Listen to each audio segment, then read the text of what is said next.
Hey guys, my name is Nick. I'm a worship leader at Horizon. Today we're going to be getting into Galatians 2 a little bit. The part I really wanted to focus on is Galatians 2 verses 11 through 14.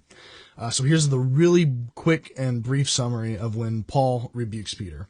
So Paul called Peter out in front of everybody and he said, "Hey, you used to fellowship with the Gentiles and the Jews, but now you're only hanging out and fellowshipping with the Jews. What's up? What happened? Why?"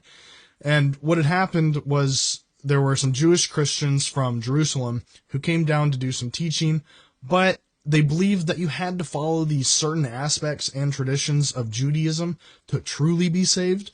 So there were some Jews in the group that thought if they hung out or shared a meal with a Gentile, they would become religiously unclean, and Peter became intimidated by those group and just started following along, stopped fellowshipping with the Gentile believers, stopped eating with them, etc. I wanted to read verse 14 specifically because this is when he really calls them out. He says, "When I saw that you were not acting in line with the truth of the gospel, I said to Siphius in front of them all," Siphius is Peter, "You are a Jew, yet you live like a Gentile and not like a Jew.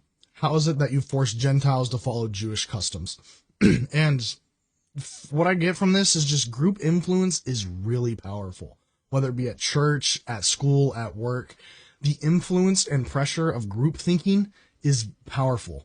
And it takes faith, courage, and wisdom to know when your group is wrong. And what I just really get out of this is, from the book, is that it's just telling us that thing we hear time and time again. My parents, I'm sure, told me it a lot, is if all your friends are going to jump off that bridge, are you going to jump too?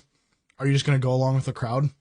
Or are you going to have the courage, the wisdom, and faith to think, to investigate, and know the truth?